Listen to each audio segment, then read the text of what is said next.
All right. And first of all, I will hand over the word to Isabelle Chopin, Director of the Migration Policy Group, to welcome us all and introduce this webinar.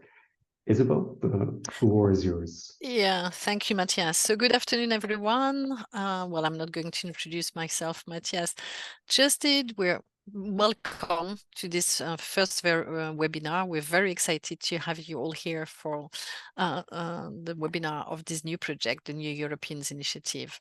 So as you know, the political, civic and societal participation of New Europeans is rapidly emerging as a key challenge for the EU and for the functioning of European democracy in diversifying societies. And when we established this new project, the New European Initiatives, we definitely looked on how to address this challenge.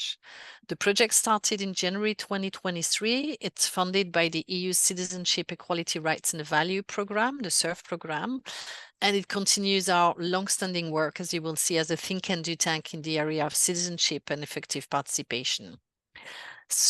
Through it, we aim to support the self-empowerment of new Europeans and promote their participation in democracy at all levels, including European Parliament election and EU's consultative forms of citizen participation. And one of the participants in the interview, I think, but Liv would correct me if I'm wrong, said something that we appropriate, which is not about us, without us. And that's what we have tried to keep in mind. So I was telling you that MPG has a long tradition of researching and supporting migrant political and civic participation. We actually started in 1998 with our first proposal for European legislation to ensure voting rights for third country nationals. The MIPEX in 24, the MIPEX is the Still Measuring Integration Legislation Policy, includes indicators on participation and citizenship.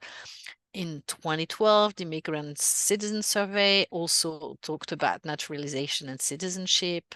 And then we have all these different projects, whether it's the Diversity in Political Parties project in 2012, or the studies we did for the OSCE, the Handbook for Practitioner on Innovative Citizenship Campaign Methods in 2014. The Vote Brussels campaign, which was aimed to raise participation in 2019 local election for EU citizens residing in Brussels, and the Vote Europa campaign, also in 2019, supporting mobilization strategy of the European Parliament, looking at young first-time voters who are EU citizens residing in another member state or naturalized national citizen.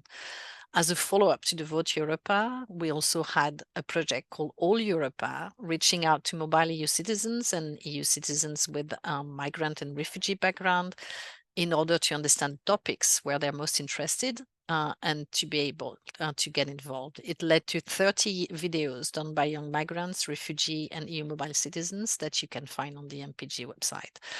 But maybe first, although I'm sure you know about it, what do we mean by new Europeans? We mean third country national residents, as well as naturalized migrants, second generation, and EU mobile citizens who lack access to full civic and political participation. The research shows that most immigrants are granted very little opportunity to inform and improve the policies that affect them all.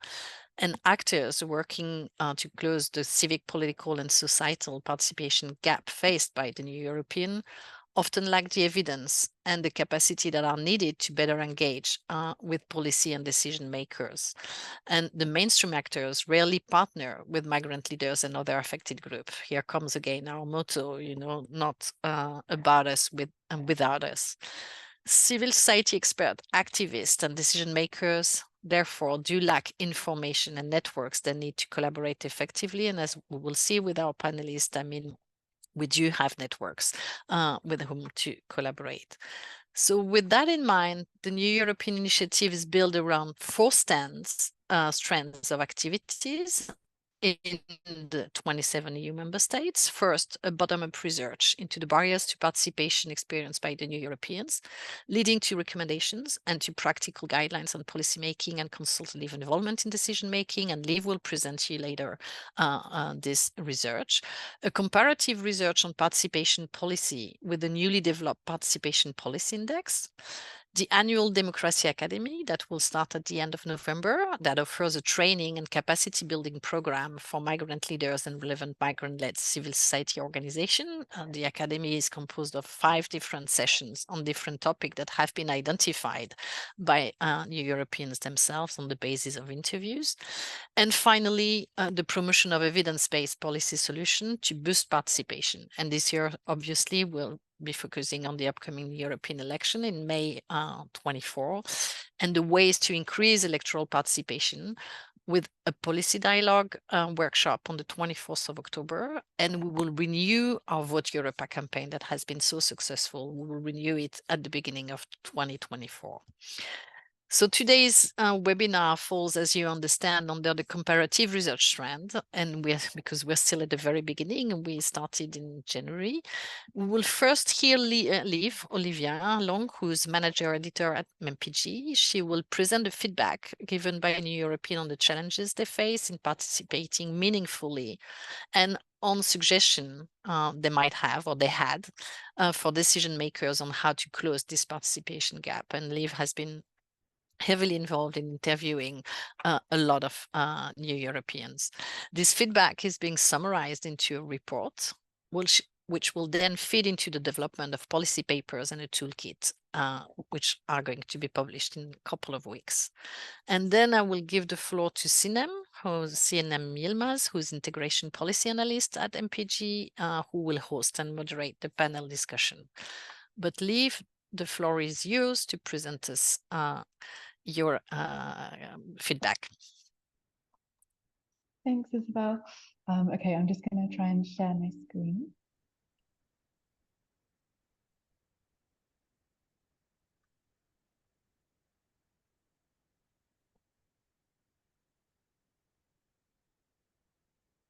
Okay, can everybody see that? Great, okay. So yeah, as Isabel said, I'm just going to present some of the main findings of the report, which we are still in the process of creating. And we hope that we'll be able to take on board some of the discussion from today in the final draft.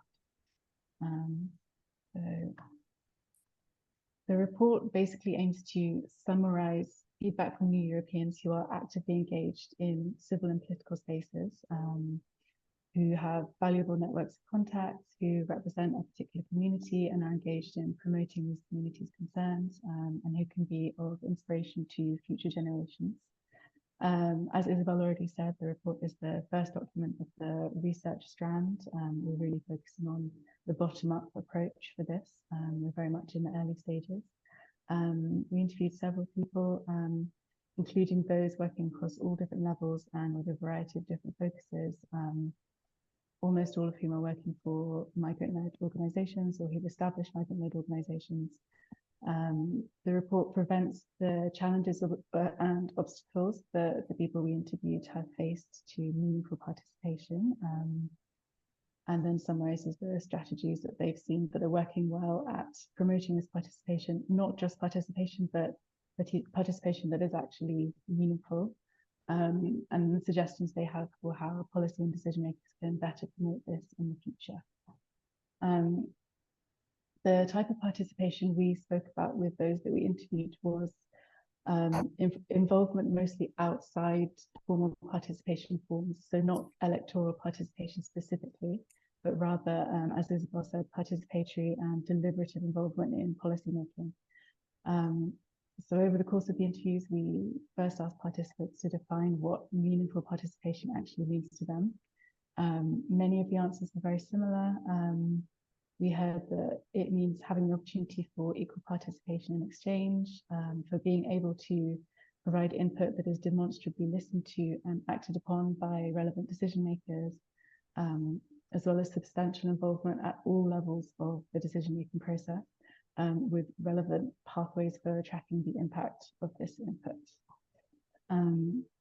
The rest of the report then goes on to examine the obstacles and challenges, followed by an overview of strategies that are working well, and then it concludes with the recommendations of the people that we interviewed for policy and decision makers. In this presentation, I'm just going to present a couple of the key obstacles, and then in the panel discussion with Sinem, the panelists will address possible good practices and strategies for overcoming these obstacles. And then if there is time at the end, I'll come back to what the report says about these strategies. So this is an overview of just some of the key challenges that interview participants said they have faced in participating or are still facing. It's not an exhaustive list, but most of the obstacles you see here were identified several times across the interviews, highlighting just how important they are, and also the fact that many new Europeans do share many of the same frustrations and experiences. The report itself details many more, but these are just the ones that came up most frequently. Particularly significant was inaccessible funding for migrant-led organizations, feelings of tokenism among new Europeans who are invited to participate in decision-making processes, and also the persistence of harmful narratives that serve to victimize and perpetuate the disempowerment of people who have a migration background. I'm just going to go through and expand on some of these now, and I'm going to be using quotes from the people that we interviewed to kind of give a better background. Administrative barriers came up time and time again, so we can use this as quite a broad category. They were some of the most mentioned issues by those we interviewed, because, as I said, many of the people we spoke to were involved with or running migrant-led organizations. So they said that information on things like registration, tax processes, bureaucratic requirements is not often readily available. And this leads to things like difficulties with organization registration and formalization. It makes it very difficult to secure access to funding, and it can really affect their longer term sustainability and their capacity to branch out into issues beyond the most basic. So if these organizations are spending so much time to establish themselves in the first place, they don't have any kind of opportunity to focus on what they really want to do, which is advocacy and effecting change. This was particularly seen in things like access to public spaces, because many of these organizations are operating outside of normal working hours because they have to support themselves with normal 9-to-5 jobs. And then the public spaces they could, in theory, use for free in the evenings are closed after 5-6 p.m. And then to rent a private space is obviously much more expensive. We heard that many of these organizations often start out with very little funding, relying on volunteer work, donations, sponsorship, and then sometimes, but not often, membership fees. And funding that these organizations could hypothetically apply to, that's made available at the local, regional, national level, can be quite unreliable because it's dependent on fluctuating political focus and priorities. And it's very difficult for organizations and individuals to know or to predict when their specific work will be of interest to funders or decision makers. They reported that when these opportunities are available, they're often very inaccessible, they're very complicated, they come attached with very unmeetable or inflexible criteria, and it doesn't often take into account their specific needs and the specific challenges faced by new European-led organizations. Language, for example, came up a lot. The fact that there is information available, but it's not translated into either a relevant language, or it is translated into a relevant language, but it's translated directly and it's much too complicated. Several of those interviews described feeling that decision makers didn't really understand the realities of the grassroots environment, even if they were offering opportunities to support them financially. Just offering the funding wasn't felt like enough, and it also needs to come with pathways for accessing it in the first place. The vast majority of participants also mentioned feelings of tokenism in their involvement, as if the participation invitations they received represented little more than diversity-related box ticking, and that although they have been given the opportunity to participate and to share an opinion, no real attention is paid to their input after they've given it. It's counted as a diverse opinion, and then that's it. And the people we spoke to said they feel that this can lead to beliefs that policymakers don't see past, for example, a person's refugee background and their associated or assumed vulnerabilities, to value either the strength, the resilience, the knowledge that their migration backgrounds can foster, or even the person's individual relevant professional experience that has actually nothing to do with their migration background at all. It's just their area of expertise, and they didn't often feel that decision makers were interested in that. This can also feed into a very harmful migrant as victim narrative, and this was mentioned a few times by the people that we spoke with. He felt that this really serves to limit the potential of the involvement of new Europeans, both in terms of how they're seen by the rest of the public and by policy and decision makers, but also by themselves and by their own communities. And then finally on that, this is a quote from one particular participant who is based in Belgium, who was speaking specifically about the experience of migrant women leaders, who described in their interview a tendency on the part of decision makers to only see migrant women as fitting into two opposing categories, both of which serve to minimize their legitimacy. She felt that they're either seen as, on the one hand, vulnerable and agreeable, which can be incredibly disempowering, or conversely, they are seen as too loud or too assertive, which means that they end up not being taken seriously. And then finally, several of the research participants raised the issue of limited opportunities for networking outside migrant spaces. So, for example, with organizations and individuals working on advocacy, promoting topics beyond those directly related to migrants, which could be a real opportunity for collaboration, and for having the opportunity to affect change in general, not just in relation to migrant or migration policies. One participant we spoke to in Finland mentioned this, highlighting that a lack of opportunities for the promotion of mutual understanding between new Europeans and host societies can lead to a lot of missed opportunities for what could be very strong network building, sharing resources, sharing knowledge, sharing information, and even if in theory the capacity is there to facilitate it, there's just that missing link in connection. And then relatedly, another participant who's based in Spain said that this lack of collaboration can lead to almost a circle of repetition in advocacy and campaigning, because different migrant-led organizations are working on the same issues time and time again, promoting campaigns, trying to promote campaigns to higher decision-making levels, but not quite getting there.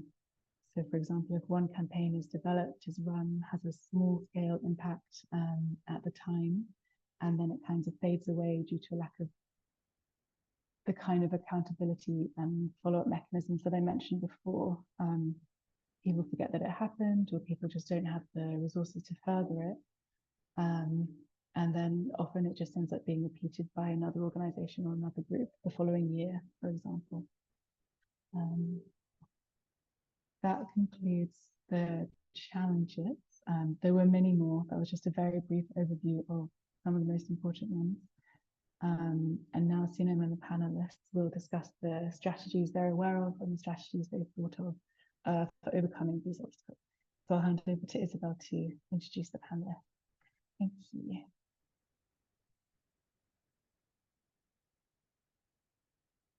Sorry, I was muted. Thank you very much, Liv, for this presentation. Thanks to Monica for asking. I don't know if you also in the chat whether the presentation will be sent by email, and thanks to Matthias, who answered that yes, the presentation will be shared with you after the seminar. And also, as mentioned, I mean, the report will be published in the coming weeks, and we will keep you informed when it will be out. So now I will hand it over to Sinem to moderate this panel discussion. It will involve some of the persons interviewed for this report, and they will discuss effective strategies for meaningful participation and the different ways in which we can all overcome existing challenges and to move beyond tokenism or superficial inclusion. So first I have to present Shauki Hamed, the director of Place Network in France. Apologies. He had something personal coming up and could not attend, and he sends his apology. But we have with us Abdel Al-Baghdadi, who's the vice president of VOCIFY, the European Forum for Youth with Lived Migration Experiences. We also have Adnan Abulghani, who's the head of the board for Support Group Network in Sweden, an initiative started by refugees that promotes integration and inclusion. And finally, we have Salome Mbuga, who has a very long career as a gender equality activist. So probably the last example that Liv presented resonated to you, Salome, and a human rights advocate. And she's currently the head of operations and strategy at Akidwa, which advocates for equal opportunities and access to resources for women in Ireland. So Sinem, please, the floor is yours for the moderation. Thank you so much, Isabel. Hello, everyone. Good afternoon. And thank you, Lee, for the presentation. You already gave us a really long list of challenges that we need to deal with in this 40 minutes discussion. So like we already know the challenges, probably they are not new. So we could not really come up with something extraordinary because the challenges are there for so many years. We have to really rename them and rediscuss them to find some solutions. But in this panel, we really would like to talk about some strategies, what works well. There are some things working, but we just would like to make them more visible so that we can learn from good practices and also like most effective strategies and programs. So I would like to start with Adele. We know that like all of you are coming from different backgrounds, and also you have different experiences, and geographically as well, different parts of Europe. So based on your experiences and or the initiatives that you are involved with, what are the most effective strategies or programs that have successfully enhanced the political and civic participation of new Europeans? Thank you so much for the question, but also for the presentation, which really, like, as you mentioned, like really gave a lot of overview. And unfortunately, what you also just said, really like we're repeating the same challenges and we're repeating the same, basically issues that a lot of, for many years has been there already. Looking to more positive sides, I would say, like, I'm here, of course, like representing the VOCIFY, which is, we are also like a new initiative that we just started like last November, which is an umbrella organization where different migrant-led organizations from all over Europe come together. And then we are a democratically representative and self-led migrant organization. So this is, I think it's also like one of the, it's, I will not say like, okay, we're doing it good, but actually it's like a starting of a good movement where like different migrant-led organization came together, and then we become like, we got a voice basically. So that's, I think, really one of the starting point of making the change and making our voices amplifier on a bigger table and on a bigger scale. But I think also like one of the more concrete examples that happened in Catalonia, where migrant-led participant, like the community, the committee of the Catalonia in Barcelona, they are having a migrant-led participation on the table itself, as like to give the voices on the of the people with the migrants and refugee backgrounds to the discussions. And this is, I think, what we see it more and more. So I think what's also very important is to really transform the decision-making bodies and make it mirror actually the diversity of our societies, because all over Europe, whenever when everyone have really like a seat on the table, decisions are becoming more equitable, but also more representative and more effective on the ground as well. Yeah, thank you so much, Adele. I would like to ask the same question to Salome, Dr. Salome Mbuga now. Salome, based on your experiences, what might be the most effective strategies or programs, especially when it comes to the specific group that you're working with, migrant women? Thank you so much, Sinem. And actually, I just also want to commend you for the report. It resonated quite well, especially with the challenges that has been highlighted. It's very frustrating, working in a migrant-led organization. Our organization started from scratch, and we have built it actually from bottom up. And it's so challenging, the issues of funding, which has been mentioned, the issues of, the attitude and how people, especially the indigenous look into migrant, like they can't make a decision, like a good decision, so they cannot be involved in issues that relate to maybe a country because maybe they may not understand. So we must challenge these stereotypes and attitude, on how people perceive migrant and take them equal. Also, the understanding of, that civic engagement and political engagement is a democratic right. In Ireland, we are very fortunate that we can vote, from local level all the way to anybody who come actually to Ireland can vote at local level. But then when you come to the national level and EU, it's different. But we have that advantage to be able to shape, politics at the very grassroots level. Here in Ireland, and through my work, we have actually been advocating for inclusion of migrant women in particular into different or into all levels of decision making in all public sphere. We have found it very difficult, and one of the things that we have done, for example, in Akidwa, is to do, civic and physical and political education, engagement education. This we do actually by organizing sessions with women. It was started back in around 2012.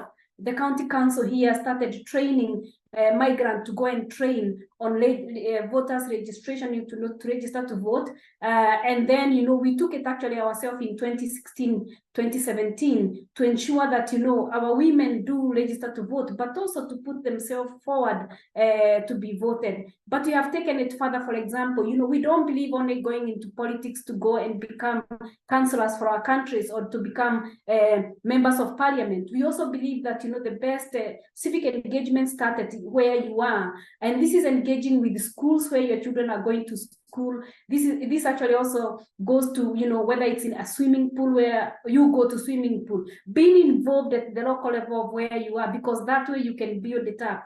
So in 2017, we identified this kind of a strategy where we try to identify what we call influential migrant women in Ireland. And we match them with upcoming opportunities. For example, in Ireland, there are so many opportunities of where people can serve.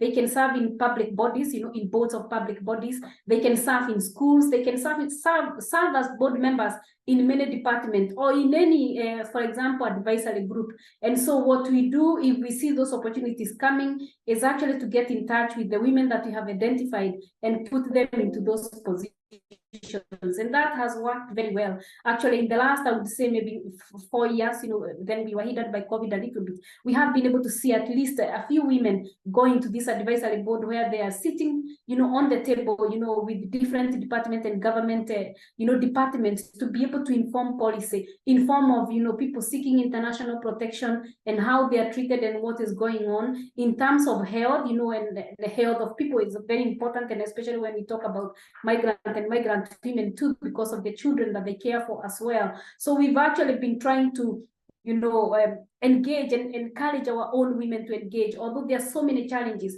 especially that challenges of funding. But I would say that the most important thing that any group can do or any organization can do to help migrants to engage in civic and political participation is to go back to these organizations which are already set up by migrants themselves to be able to help from within. And that is actually by, resourcing them, so that is through funding, but also working with them to develop those strategies that can help improve things and take things into another level. We've also seen it, for example, here in Ireland, of where there's an organization, it's a migrant organization, it's not migrant led, but it's actually for migrants, which is actually identifying public representative, these are MPs in the actually our parliament here in Ireland, and they match migrant with those members of parliament to be able, it's a like a shadow kind of shadowing, project.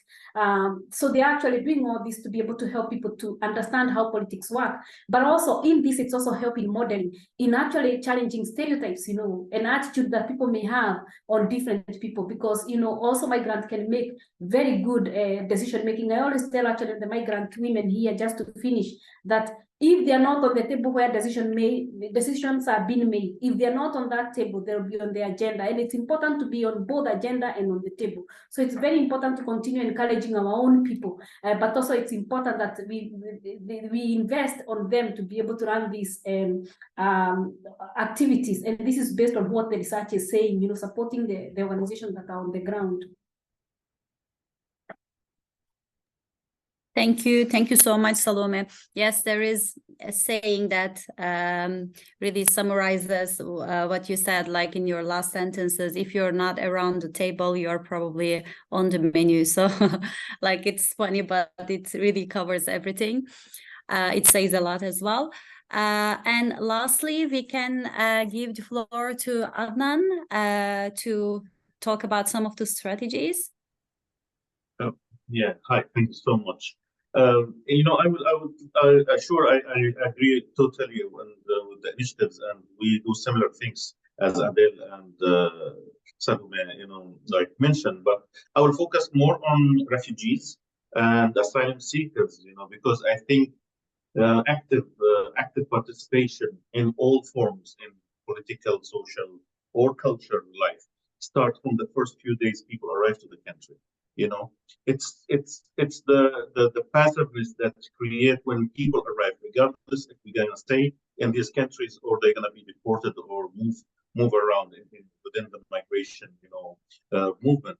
It's very important that to shape the reception system, because that create passiveness in the newcomers to Europe. And this is what we try to do as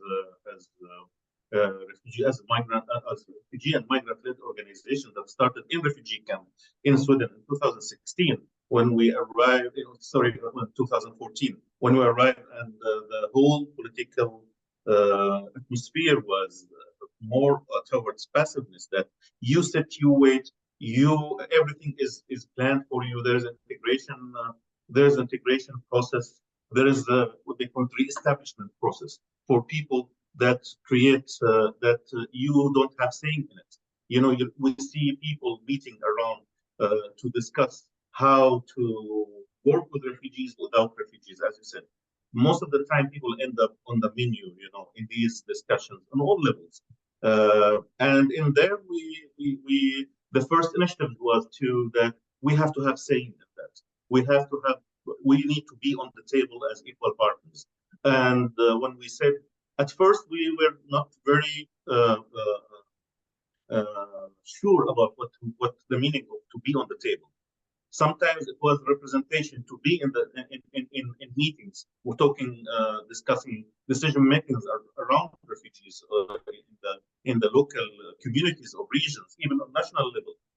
But we found out through experience with old migrants, those who had lived migration process, that was very negative. Most of the time that we were used as just a decoration for these meetings. Most of the time we were used as decoration, and not only like that, it has been used in sometimes an harmful way. But this is why we focused on the importance of reshaping the reception system to more intercultural reception system. That means if you want me to be a real partner on the table, I have to have the same information, knowledge, experience as you. I won't have an experience from them, because most of us came from we lived under dictatorship for over tens of years, and we don't have an experience practicing having democratic processes. This is why we start to discuss, we start to demand, not only to be on the table, but also we demanded the importance of having training programs, knowledge disseminations, and also trying to understand how decision making process are made, how I can be actively part of the table, how my voice will be heard, how I can represent, the people that I'm supposed to represent in the right way with the right democratic approaches. So in these, we start to form our own understanding on how really to become active inside refugee camps. The first few days, people arrive have to be so much informed about their rights, have to be informed about the sphere, the context where they are living, where they are staying, and most important, they have to be informed on how to influence and show them examples of how to be active.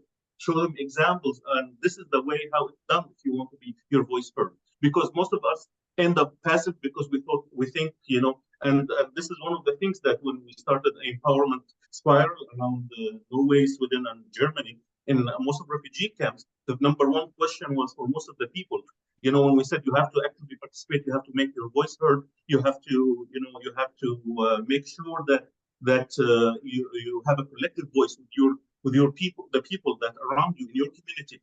The number one question was all the time, are we allowed to do that? It starts from that basic question, are we allowed? Because we have never been allowed. And don't think for one moment that it's natural that we will understand that it's allowed. So communication, constant communication about the rights, constant communication about these initiatives.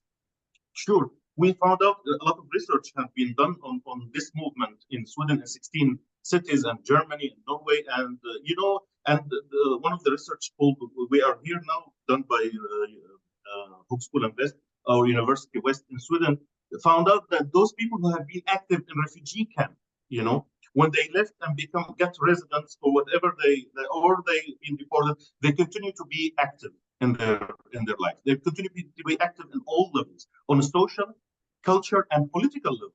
A lot of those, refugees and were in refugee camps who had really active role in these camps end up right now in active on a political level in the cities, the municipalities where they move to in Sweden and in Germany. And we have good examples from Stuttgart, where right now in Stuttgart, for example, city, and I mean from all the cities that we have been active in Sweden, but also Stuttgart, there's a big example because now refugees and migrants have their own representative on the local councils, on the local decision-making councils.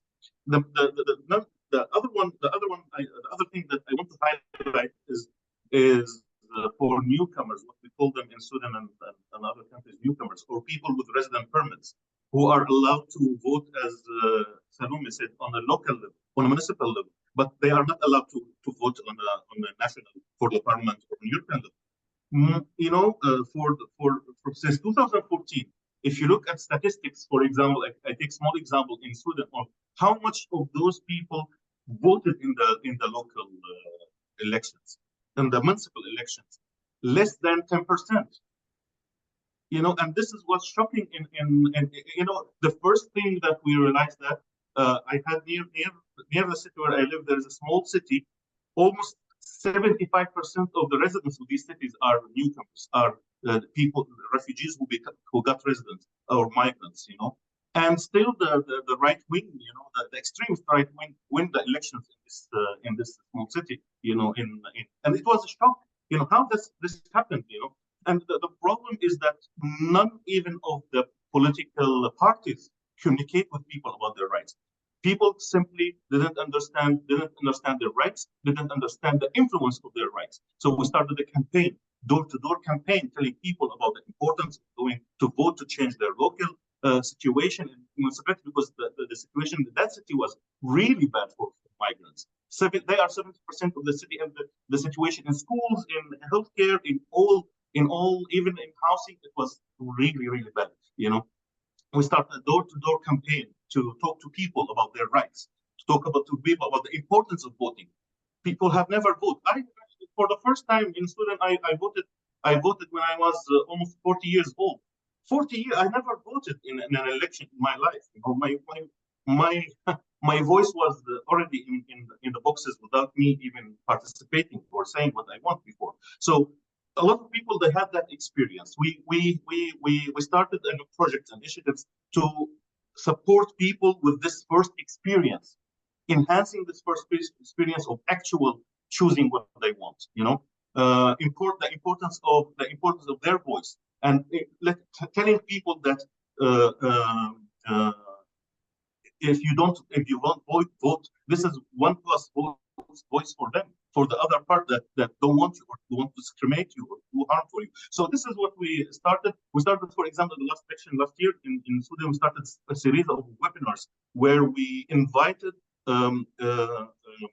party representatives, you know, that speaks different languages. Like, for example, in Arabic, Dari, in Swahili, in I think Tigrini, in all languages. We invite those old migrants who have actually experience, who are part of parties active in Sweden, and we did the same in Germany, to talk about the party, to talk about their policy, to talk about why it's important to vote for them. We didn't tell people to go to vote to, but we wanted people to understand how this process made.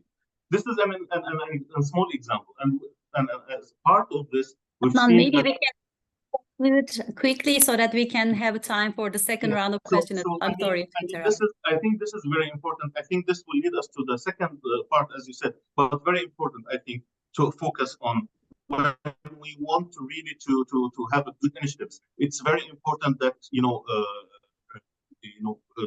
the new Europeans, as you call them, New Europeans, have the right information and the right resources and the lead in executing these strategies. Very important.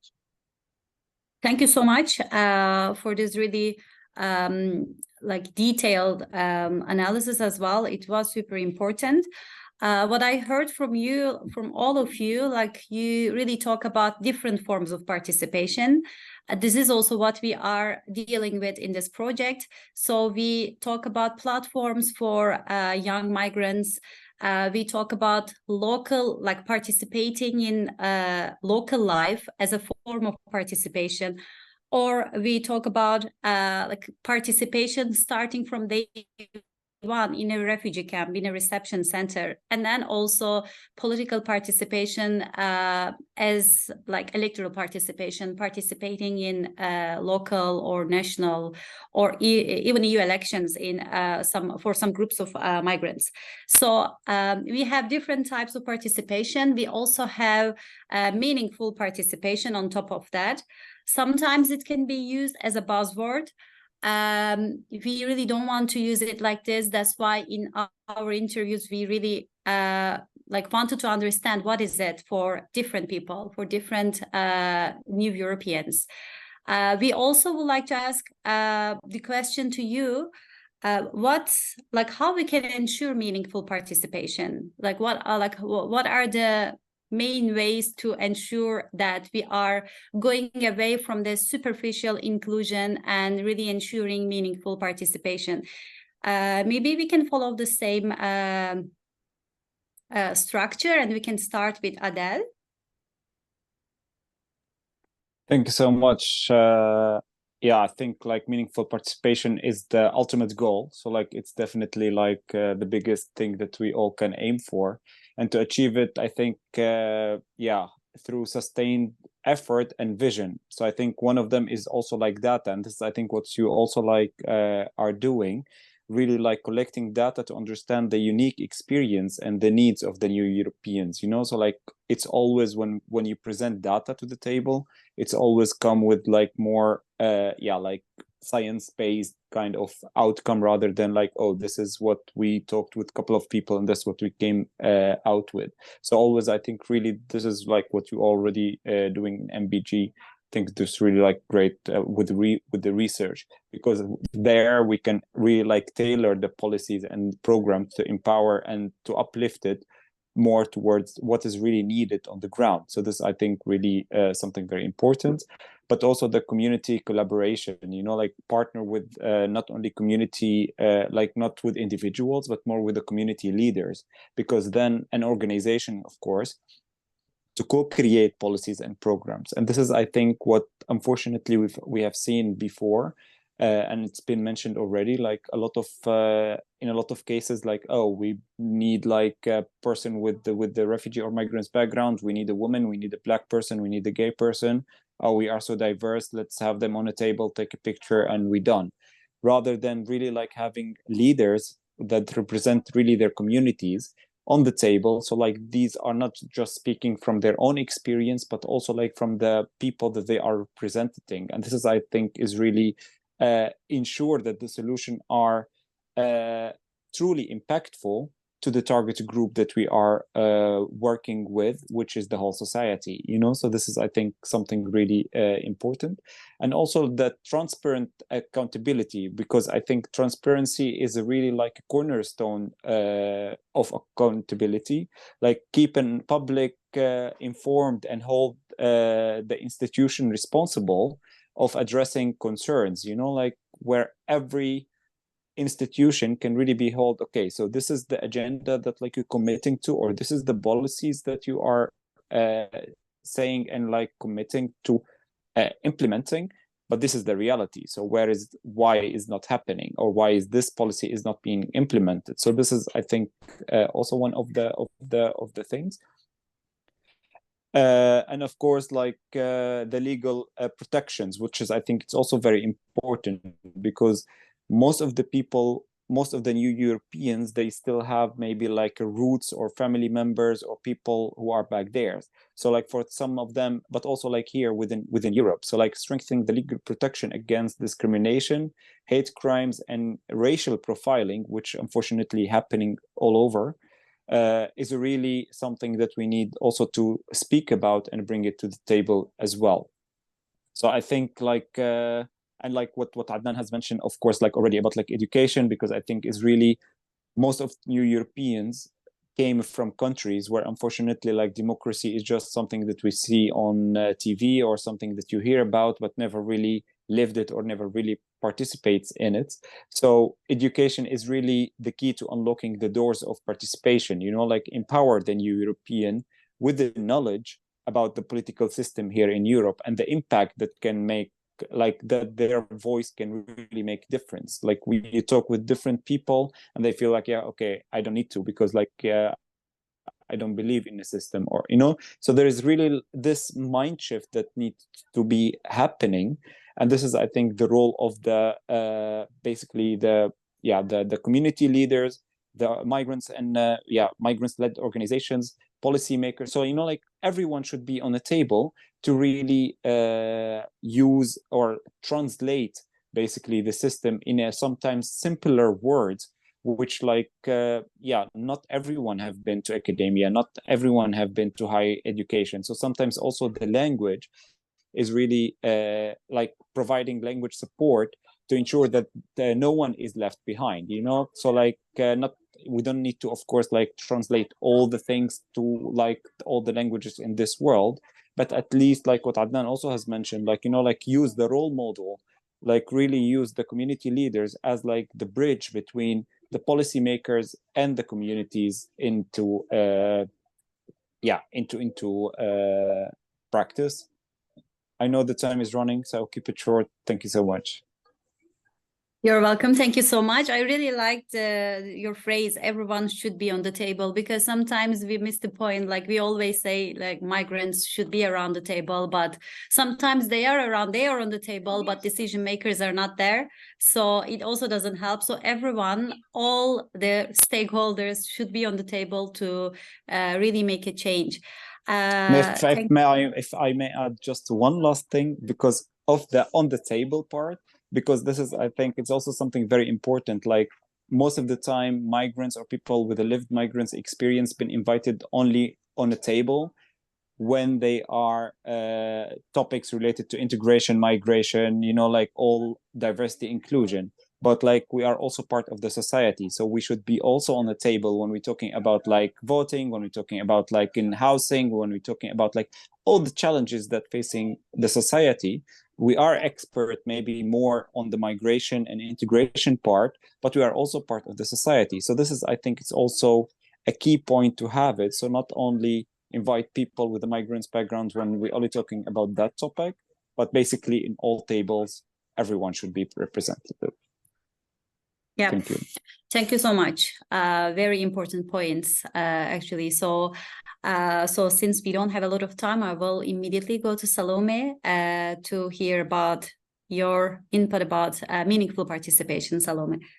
Thank you so much. And I totally agree with Adele. Like, he have raised very varied kind of points there.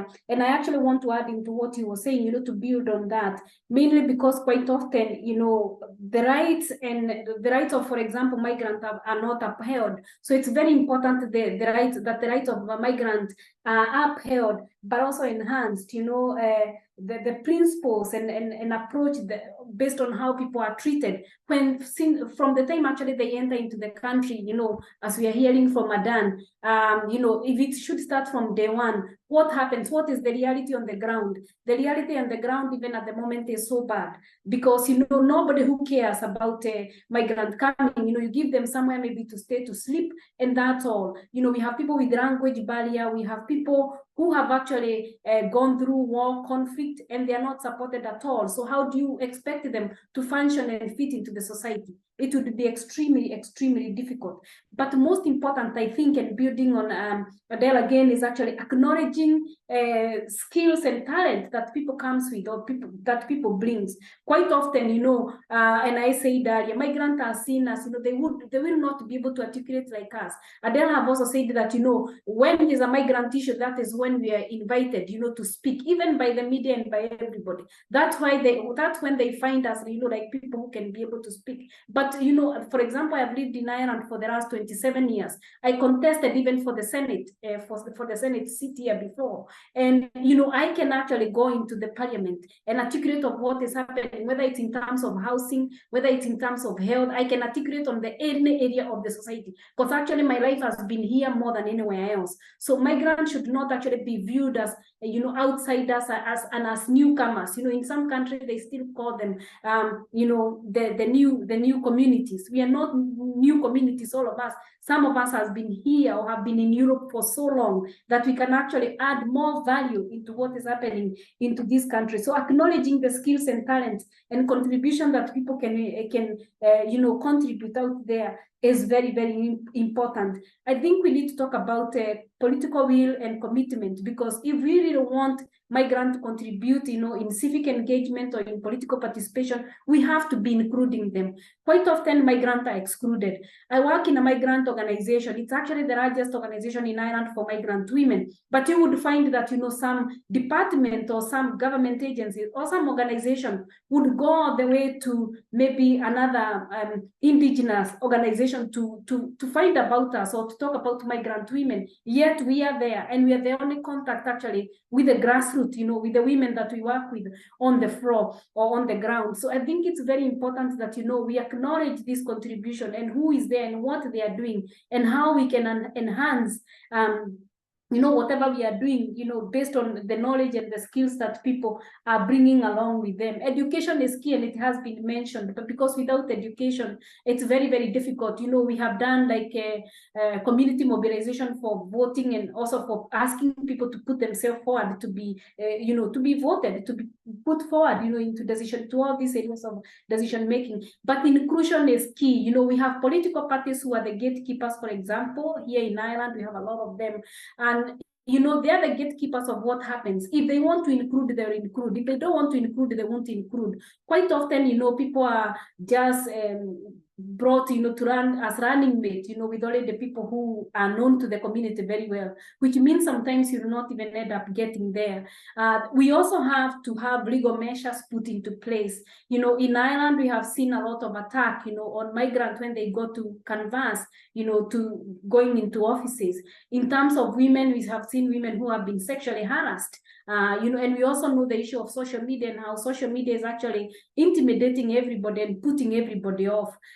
Being a migrant, for example, myself and being a Black woman, so it comes with sexist laws and all that. So we didn't need legal measures to be put into place to ensure that, we are protected and feel comfortable and safe to be able to contest and to run for these offices. It's very, very important. And the education, going again back to the point of Adele, it should not only be for the public, it should be also for people who are already in the parliament to understand, the diversity, issues of cultural competency and how they handle each other and they enhance each other. Because we still have, still strong, very strong racist attitude, when you see people who look different or who you don't think that they can be in that table, the table we are talking about, all of us being there. So it's very important that all these are taken into place. And then very finally, if there are challenges, and we know there are challenges at European level, in Ireland, we also have challenges. We talk about nested quotas. We talk about affirmative actions and, positive actions to be able to bring people up, to be able to be in these positions. But I really want to ask everyone, organizations, group, the, society, to be able to not only empathize with the people, sympathize with the people, poor people, they just arrived and all that. We want them to empathize with them, and not only empathizing, but including them in the way they're making decisions, in the way when they call for meetings, who are in those meetings. We have to look into that room and see whom are we leaving behind and who is not here. So I would say that is very, very important. Otherwise, if there's no political will and commitment from everyone to make it happen, it won't happen. And we also need to be very much willing to fund and resource groups and organizations on the ground. Thank you so much, Salome. Adnan, you already talked about meaningful participation in your first part, but if you would like to add something, we still have 1 or 2 minutes before our Q&A. So I really would like to give time for people if they have any questions. So could you summarize it from your perspective?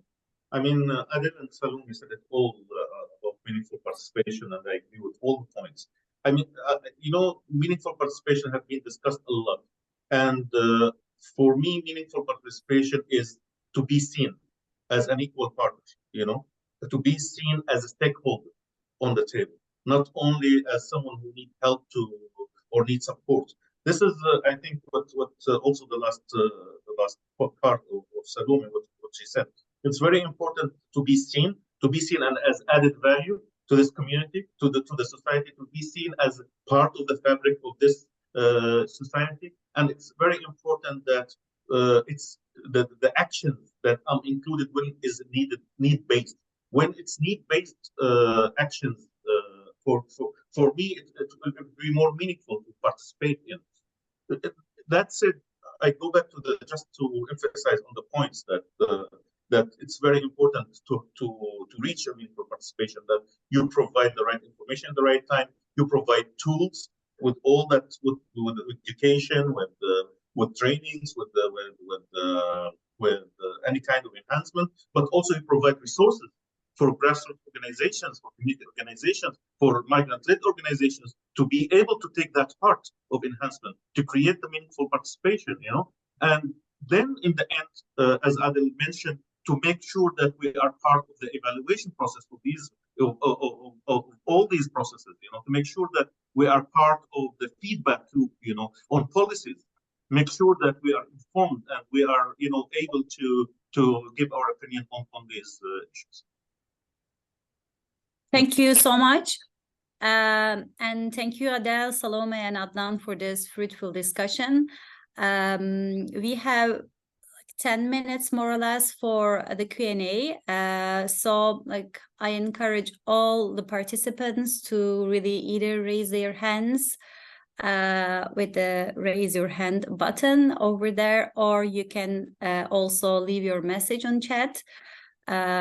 It could be one of our panelists, or it could be a general question for all of them, or it could be for Olivia to answer any question regarding the report based on her presentation. So please feel free to ask questions.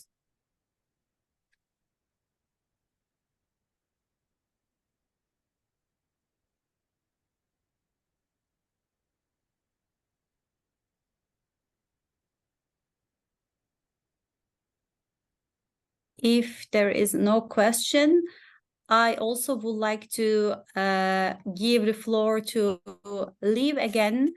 So she did not mention strategies that we summarized in the report. Maybe she can summarize everything that we discussed here with her, I think, 1 or 2 presentations, like slides, extra to show everyone, to summarize it. But in the meantime, if there is any question, I think, yeah, there is a question. Maybe before Liv, we can answer that. And then in the meantime, Liv, you can prepare your presentation. So Monica is asking what is being done, yeah, in order to achieve meaningful participation, as was just described. Like, she would like to hear some practical examples. And I think it's a general question. And another question, maybe we can combine 2 questions because they are relevant. How do one promote positive participation if there is lack of willingness for participation? I suppose you mean lack of willingness from the part of migrants. And another question, I think we will not have time for you, Liv, so because questions are coming. So maybe we can answer these 2 questions first, and then if we have time, we can go back to others. Who would like to answer from our panelists, like as a practical example, how we can achieve meaningful participation? That was actually discussed, like you already gave some examples, but I think people would like to see like something like actionable or more practical. Or you can also reply, like if there is willingness from the part of migrants or new Europeans in general to participate, then how we can promote positive participation. Salome, your microphone is not muted, so maybe you can answer. It's a good sign. Yeah, I was actually looking into, like, practical example for meaningful participation. Like when you talk about meaningful participation, we in Ireland, for example, we are migrant community. We are now actually almost 500,000 migrant, and out of those, actually, there would be a good number of people that it could mean maybe if we are 12% of the population, we should have maybe a good number of those 12% represented into different levels of decision making. At the local level, we have seen some parties actually co-opting some members of the ethnic minority, to be, their local representative. So that is actually a good way of ensuring that you are promoting people from ethnic minority or groups that are normally not represented. So parties actually can do that, and we are seeing some of them doing that, promoting them that way. But we are still a long way to go. We have, for example, when we talk about meaningful participation of women in Ireland, we have the 40% quota system for parties that has actually been indicated by the state. But even though it has helped actually in the previous maybe elections, we saw that it doesn't mean that that will be the same case for migrant. So I am not very good in giving a very concrete example apart from that one of the parties actually co-opting members of the ethnic minority to get into the council. I have seen that happening here.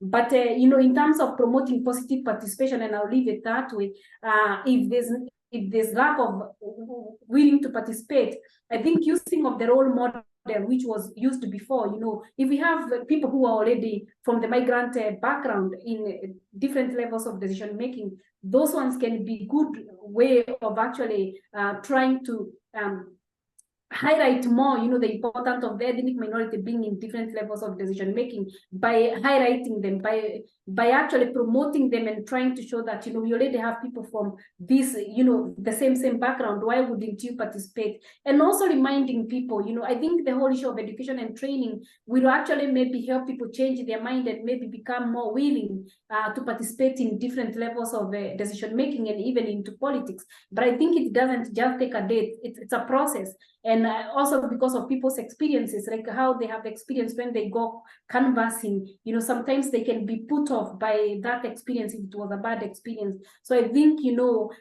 consistent kind of training and reminding people it's their right and it's important to be on that table is the way to go. And hopefully it can make people to get that urge to go and participate as well. Because when people register to vote, it's not that they even go to vote, some of them. So even not only participating, because participating is bigger, it's voting, it's also being voted, it's also engaging. It's much more than that. And I think going back to working with community organizations on the ground and groups on the ground is the key to helping this to happen. There is another question about identifying the most important stakeholder to include newcomers to the table. So like we always talk about a group of stakeholders, but sometimes it's not clear who can be really like influential in enhancing this participation, really including especially newcomers to the table. This is a question from Louisa Hope on the chat. So any one of you would like to answer that? Like Salome already mentioned like the migrant-led organizations and how important they are among the stakeholders. What about others? Would you like to say something, Adnan or Adele?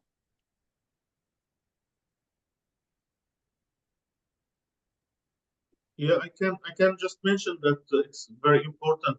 The main, it's always a combined efforts, government administrations, political parties, civil society organizations, and grassroots or community groups. They are all stakeholders. If we're talking about meaningful participation on a local level, I think community groups and local parties, local administrations is very important. Talking about regional level, including the politicians and regional administrations, civil society organizations, always I think we have to have that dialogue. So they are all, part of the important stakeholders. What I want to and last sure, what now we're talking about, plus including the migrant-led organizations and grassroots organizations and migrants themselves.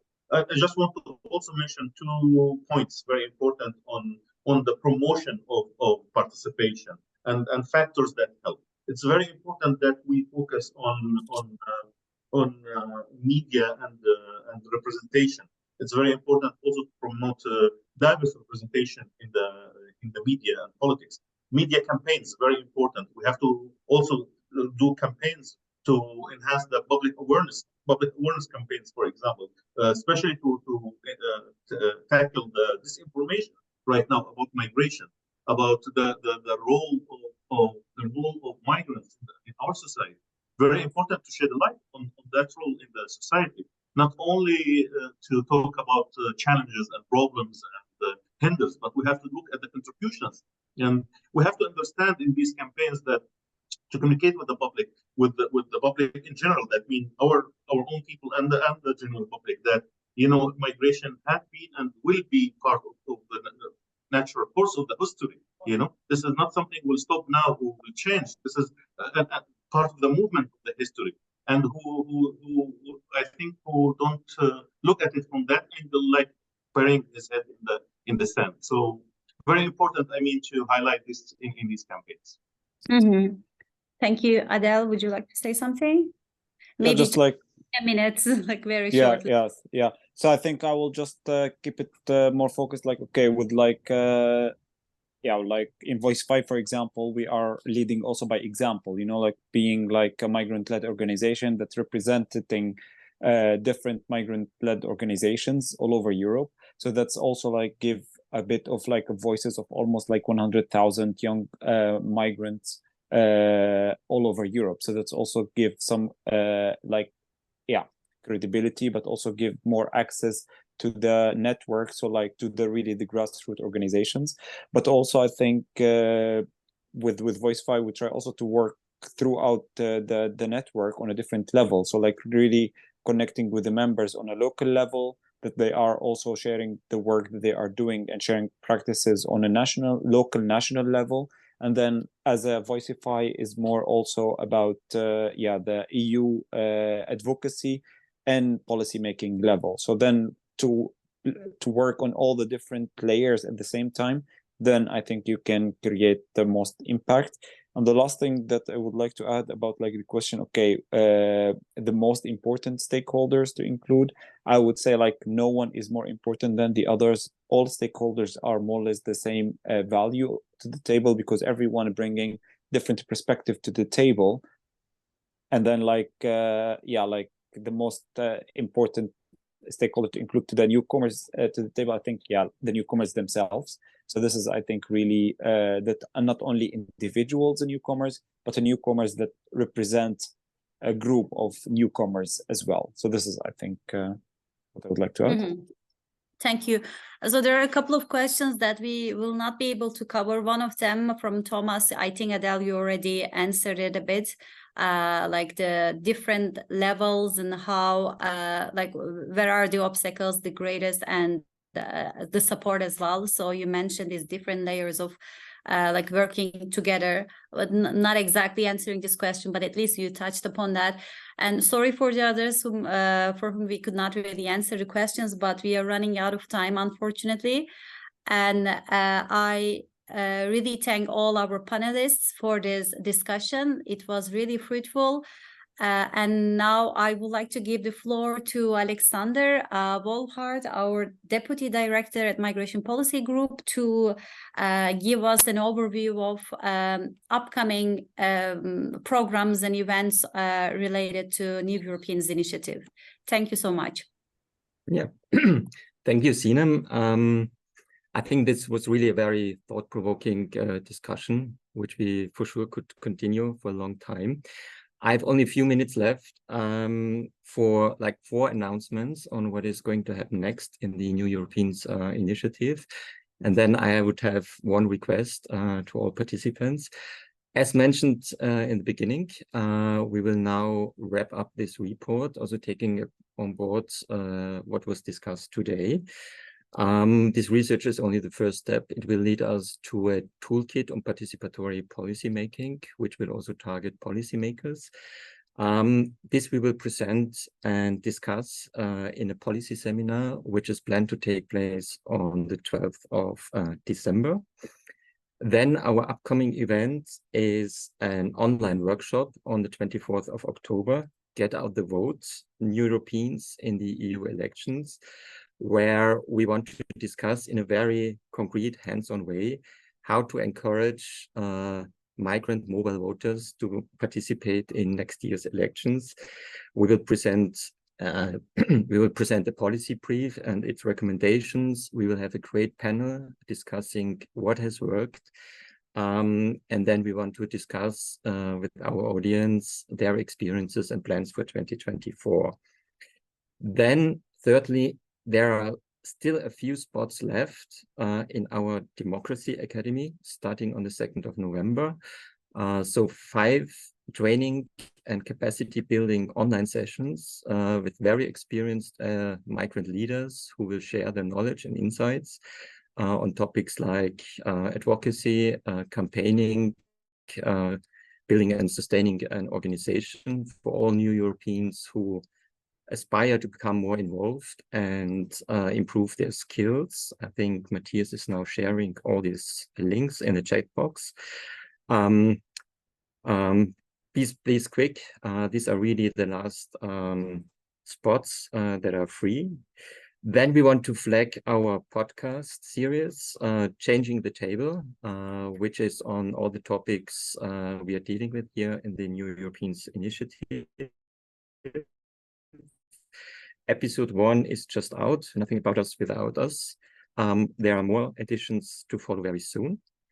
And then I have the very last request. The European Commission is kindly asking all participants of events supported by the SURF program to fill in a survey. That is done for a good reason. The EU spends every year more than 200 million euro on a program that is supporting democracy, civil society, and fundamental rights in the EU. But the Commission can only assess the quality and the efficiency of this program when there is some feedback from the participants. The survey takes only a few minutes. There's a first part on this event today, which will also be helpful to us, and the second part on EU democracy in general. We also share the link here in the chat box, but you will receive afterwards an email with this link. Also, we will send you the presentation of today. So thank you in advance for that. Then thank you for your interest. Thank you for taking the time to join us today. A big thank you to all the panelists, to everyone who contributed to our research, who's here today. Thank you to my MPG colleagues who presented, moderated, and prepared this webinar today. And we hope to see you again in one of our upcoming activities.